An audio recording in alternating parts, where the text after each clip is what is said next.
for either of these teams. So if you're going to go for something like the beat up, or you're going to be able to go for something like the loaded dice, there is no way for you to actually get it away from the intended target. But let's see what we got for this first game. Yeah, our first game of our first round of the Latin American International Championships. It is the classic combo, Mousehold versus Hydreigon up against the Sneasler and Basque Legion. Yeah, so classic. Extremely classic. Everyone's familiar with that one. I love this. You get immediate pressure coming off from the Hydreigon. The Mousehold is able to protect it as well. As you can see, the Sneasler has to immediately switch out in favor of the Pelipper. Sets the rain, gives an immediate boost to that Basque Legion to make it the fastest thing on the field. Yeah, and as soon as I say that there isn't anything with redirection, I forgot that Mousehold exists, and it usually has follow me. But with the switches that we see here, it's actually with the Golden Goat that is going to be able to resist something like the water type attack, but, or sorry, it won't. That's going to be a problem. Yeah, this wave crash is a huge problem.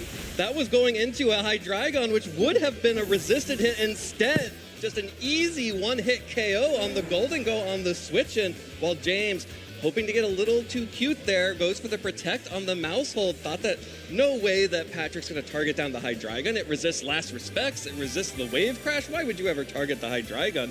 Well, sometimes that Hydreigon is a Golden Go. And sometimes the calculations that we kind of think in our head about a resisted attack, like something like wave crash, get totally messed up because you're looking at a wave crash with same type attack bonus in the rain. There's so many multipliers on top of this that make Basque Legion be able to take out these big forces, even if those attacks are actually going to be resisted. Yeah, and of course now that Basque Legion is the fastest thing on the field, and both of these Pokemon, like you mentioned, are looking pretty threatened. Fortunately for James, that Mousehold still has Focus Sash intact, so can tank a single wave crash if it goes for the Follow Me to protect the Hydreigon, which will be able to then start firing off big attacks with those choice specs. But at this point, you're kind of just hoping that Basque Legion knocks itself out with recoil. But not before it's going to be able to take out two other Pokemon with it. And so as you see the wave crash into the Hydreigon, that's 50%. Yeah, more than resisted hit, by the way. Yeah, right? Well, there is the recoil damage and the life orb damage, while Mousehold has done nothing so far this game. Got called out on the protect turn 1. The Super Fang goes into the protect of the Pelipper, and the Hydreigon as well, whipping the Dark Pulse into the Pelipper's protect. Patrick is playing so well, has gotten every single turn right so far. And that's the big thing, is with that double protect, or at least the protect being able to take away both of those attacks, James was already behind. I think he's even more so. The follow me here from the Mousehold is really nice to make sure that this Hydreigon can actually do something. But take a look at this Basque Legion. Yeah, well, the Basque Legion's going to knock Mousehold all the way back down to Focus Sash. And again, the saving grace here is Basque Legion has now taken 3 turns of Wave Crash recoil, plus 3 turns of Life Orb recoil, which means that it has done so much damage. It's done almost 3 health bars worth of damage before it knocks itself out. But now it's off the field, and the Dark Pulse finally connects. But Patrick has been able to set the tailwind here, so the final Pokemon that come in. And the final Pokemon right now is going to be our Chaladon. I think this is the perfect choice. You got the Tailwind set up. You still have the Rain active for the next couple of turns. And so this is the perfect opportunity for you to be able to set up this Chaladon as well. Go for the Electro Shots. They're going to charge up immediately. And you've got 2 targets that are not going to want to take either of those attacks. Nope. That Hydreigon is way too weak to tank any attack coming out from that Archaladon. The Mousehold is at 1 hit point. Rillaboom is basically the only Pokemon that can come in here. And fortunately for James, he does have that in the back. The Assault Vest is going to be really important here to keep that Pokemon healthy against these special attackers. Mousehold goes for another protect here. James keeps trying to protect this Mousehold, hopes to bait out more attacks into that Pokemon, as Archaladon will go for the Electro Shot. Charges up immediately, gets the special attack boost, and Patrick is not falling for it. Still targeted down the Hydreigon. Now the Rillaboom, and there's the cover for the switch. A Hurricane coming out from Pelipper, dealing big damage. Again, Patrick has gotten every turn right.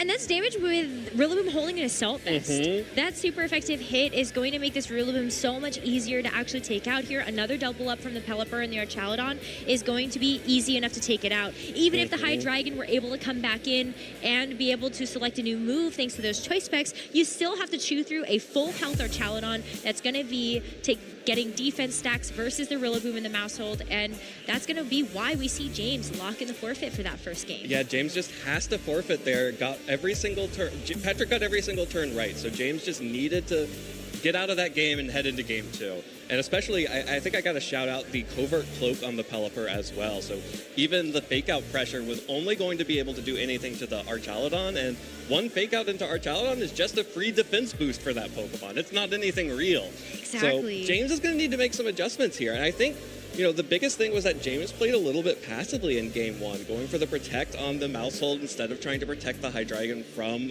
a wave crash or other attack. Went for a pretty greedy play to switch in the Golden Go there to try and make sure that that Pokemon could get on the field. I don't even know what Golden Go was going to be able to do when it came on the field anyway. You know, I guess they had the Sneasler out, hoping to maybe sneak in a close combat immunity there, but yeah. Patrick didn't need to, just went on the offensive with the rain mode. Yeah, close combat or Dire Claw. Or Dire Claw. All of the above. Yeah, I mean, Golden Go is great for that reason. Its ability is what is one of the things that makes it really, really strong, and especially in a Sneasler-focused meta, we do have Golden Go as a very nice counter to that pick. But I think I'm almost a little surprised that we maybe aren't even seeing the Annihilate, or why are we not seeing the Annihilate when the Rillaboom Annihilate does have a Terra Water? So that would be one way that you'd be able to resist something like the Wave Crashes, but you also still have to deal with 3 other Pokemon. I think James's problem, it's very difficult to find a way to get through this Archaludon. Yeah. It not only does it have that Assault Vest, which is going to make it be able to withstand something like a Draco Meteor from this Hydreigon even better, but you're also resisting damage from the Golden Go, and you have Rain to be able to shut off something like the Talonflame's Flare Blitz, despite the fact that it has those 2 attacks. Yeah, James is really going to need to protect that Hydreigon to be able to bust through the Archaludon. It does have the Assault Vest, but Archaludon is still, we think of it as a pretty specially bulky Pokemon, but that's just because it most commonly holds the Assault Vest. A Choice Specs Hydreigon can still burst through that Pokemon.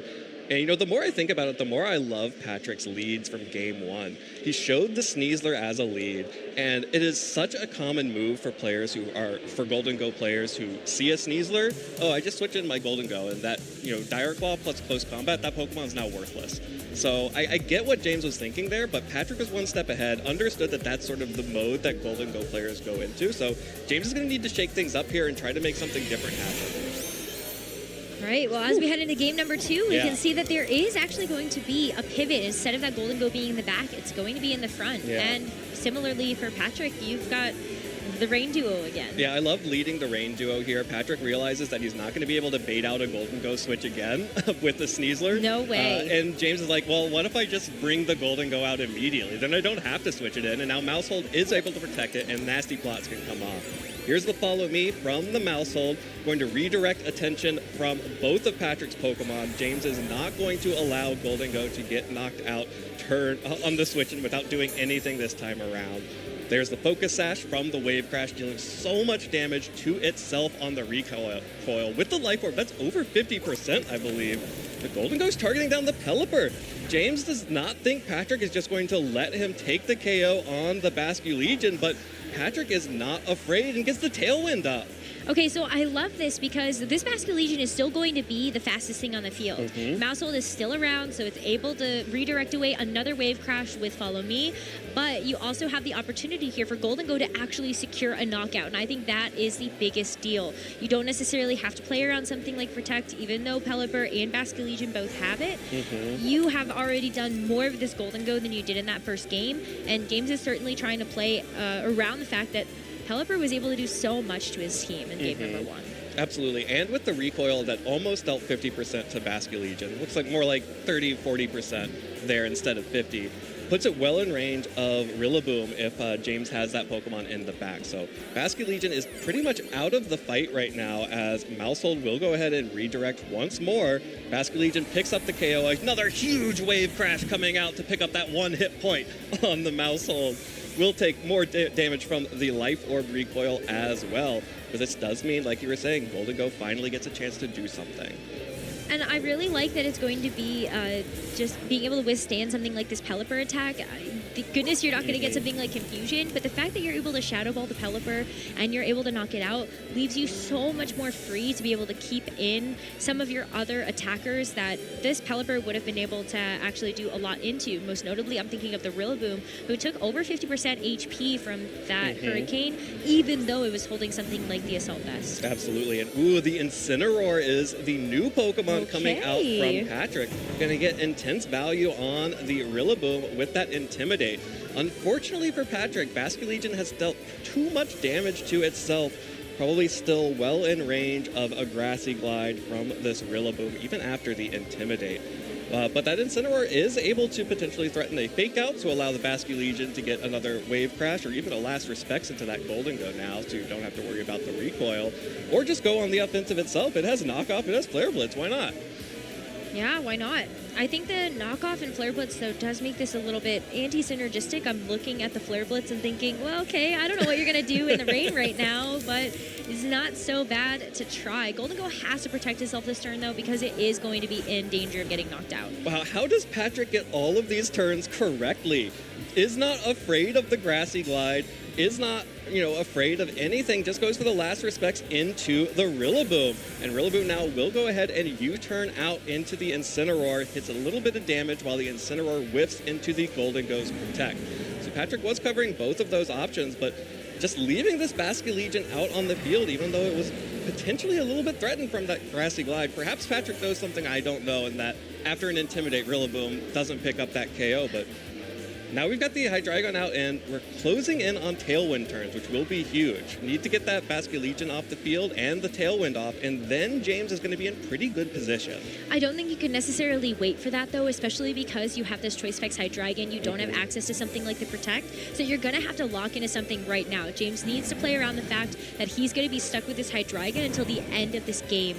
And so as we see the Last Respects have to hit into the Rillaboom, I mean, that's it. Yeah. The Hydreigon is locked. Yep, Hydreigon is stuck out on the field with whatever attack it is locking into here. And of course, Incineroar loves having a choice Pokemon locked on the field because it can just start doing parting shots. If there was a physical Pokemon on the field, it gets to intimidate it every time. Fortunately for James, he's left with 2 special attacking Pokemon. So just the special attack drop from parting shot will be big, but that's huge going into the Archaludon. Yeah, I mean, I know we were talking about the Assault Vest, but I love the call-out of the Earth Power. You've gotten rid of the Pelipper, so this is very safe to go for. You're going to be able to get the Earth Powers into everything. Super effective into the Archaludon and the Incineroar, and it's going to be able to do neutral damage to this Basculegion. So it makes it a little bit easier for you to try to win out this game. But you still have to deal with the fact that your Golden Go is very susceptible. This Archaludon is still going to take 3 hits to knock it out. If that, because you've got Grassy Terrain recovery. Yeah, huge value from the parting shot there, preventing the Earth Power from picking up a 2-hit KO. Plus, like you mentioned, the anti-synergy there of the Grassy Terrain. Archaludon's like, yes, please regenerate all of my health while you boost my defense. And I can then start body pressing. Actually, I could Dragon Pulse even, just pick up the KO that way. And of course, this Basculegion has been out on the field since turn 1. Up against Pokemon like Hydreigon and the Golden Go, and Patrick has just not been afraid. Here comes the Terastallization. This is the first Terastallization all set. Of this entire set, yeah. It's going to be the Grass Terra onto the Chaludon. This is going to be one of the most common Terras that we'll see. And another Wave Crash. That poor Golden Go can't catch a break. Yeah, Golden Go looking a little worse for the wear here. Not able to make it rain. Instead, it is the rain from the Pelipper that has been boosting the power of this Basculegion. Picks up the KO there. Archaludon actually slower than the Hydreigon, even with the Tailwind. And here comes the Dragon Pulse. Not quite a one-hit KO, but what are you going to do? I mean, you can see just why this Grass Terra was so impactful, though. And I love Patrick's ability to just kind of hold that card close to his chest until he needs it most. Because with that Grass Terra, you were able to survive the Earth Power. You saw how little damage that did. Yep. And of course, because the Hydreigon was locked into the Earth Power, there's nothing that James could do about that. Extremely well played there from Patrick. Really brought me back to